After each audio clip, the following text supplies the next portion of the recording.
Hello बच्चों। आज जो कहानी मैं आप सबको सुनाऊंगी उसका शीर्षक है परी मां।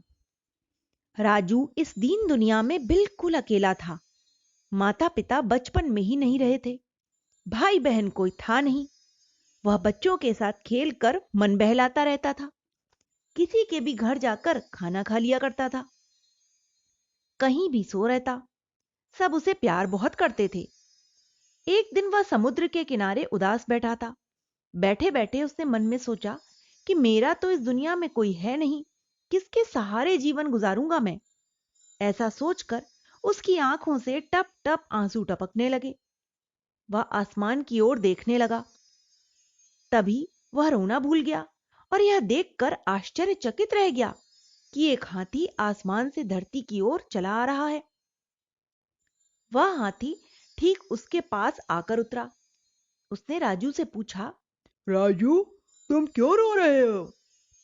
तब राजू बोला, मेरा इस दुनिया में कोई नहीं, मां भी नहीं, अकेला मैं कैसे जीऊं। हाथी ने कहा, ऐसा नहीं कहते। तुम्हारी माँ परियों के देश की रानी है। तुम्हें रोते देखकर उन्होंने मुझे तुम्हें लेने के लिए भेजा है। क्या तुम मेरे साथ चलोगे? राजू कुछ सोचकर बोला, चल तो सकता हूं, लेकिन पहले तुम ये बताओ कि मुझे वहां क्या क्या मिलेगा। तब हाथी बोला, तुम्हें जो जो चीजें खेल खिलौने चाहिए वे सब वहां मिलेंगे। तभी राजू ने पूछा, क्या मुझे वहां बड़े बड़े गुब्बारे, टॉफियां सब मिलेंगे। हाथी बोला, हाँ हाँ, तुम्हें वह सब कुछ मिलेगा जो तुम्हें चाहिए। फिर राजू कहने लगा, तब तो मैं जरूर चलूंगा, लेकिन कैसे। कैसे चलोगे? इसकी चिंता तुम मत करो। जब मैं उड़ने लगूं तो तुम मेरी पूंछ पकड़ लेना। फिर मैं उड़कर तुम्हारी माँ के पास ले चलूंगा। ठीक है, राजू बोला। फिर हाथी धीरे धीरे ऊपर उड़ने लगा। राजू ने उसकी पूंछ पकड़ ली। कुछ ही देर में राजू परियों के देश में पहुंच गया। वहां पहुंचकर उसने हाथी से पूछा, कहाँ है मेरी मां। तब हाथी बोला, वह सामने ऊंचे सिंहासन पर तुम्हें बाहों में भरने को जो बेचैन दिख रही है, वही है तुम्हारी माँ, परी माँ। राजू छोटे छोटे डग भरता हुआ अपनी मां की ओर बढ़ा। जब करीब पहुंचा तब वह उसे गोद में लेकर बहुत देर तक प्यार करती रही। फिर उसे टॉफियां, अच्छे अच्छे पकवान खाने को दिए और खेलने के लिए खिलौने व गुब्बारे भी दिए। राजू कुछ दिनों तक बड़े आराम से रहा। उसकी हर सुविधा का वहां ख्याल रखा जाता। लेकिन एक दिन वह उदास हो गया क्योंकि वहां उसके संगी साथी नहीं थे। उसे उदास देखकर उसकी मां बोली, बेटे, तुम उदास क्यों हो, क्या दुख है तुम्हें, किसकी याद सता रही है। तब राजू कहने लगा, वैसे तो मुझे यहाँ कोई परेशानी नहीं है, लेकिन मेरे दोस्त तो यहाँ है ही नहीं। मैं यहाँ किसके साथ खेलूं, अकेला कब तक खेलूंगा मैं। राजू की मां बाल मन की पीड़ा समझ गई। उसने उसी हाथी को आदेश देते हुए कहा, राजू को भूमि पर ले जाओ। इस बार इसके साथ इसके दोस्तों को भी लेते आना।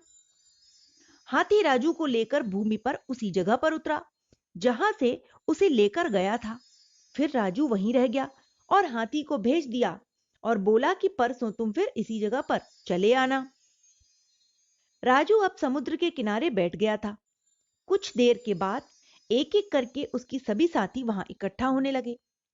उन्होंने राजू को देखा तो वे बड़े प्रसन्न हुए और पूछने लगे कि राजू, तुम इतने दिनों से कहां गायब हो गए थे, हम तुम्हें कितना ढूंढ रहे थे।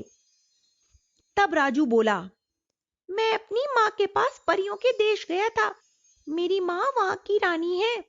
वहां बहुत सारी चीजें हैं, अच्छे अच्छे खिलौने, बड़े बड़े गुब्बारे, टॉफियां, मिठाइयां। क्या तुम मेरे साथ चलोगे। बच्चों को राजू की बात सुनकर बड़ा आश्चर्य हुआ।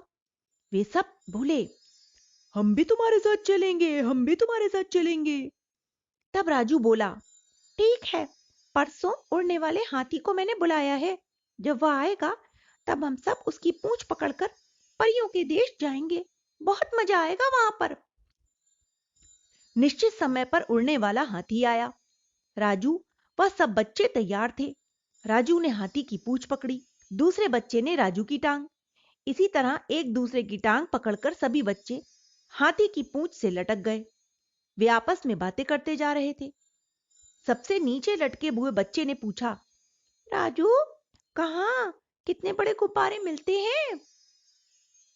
तब राजू ने कहा, वहां चलकर ही देख लेना। लेकिन वह बार बार पूछने लगा, तो राजू भूल गया कि उसने हाथी की पूंछ पकड़ रखी है।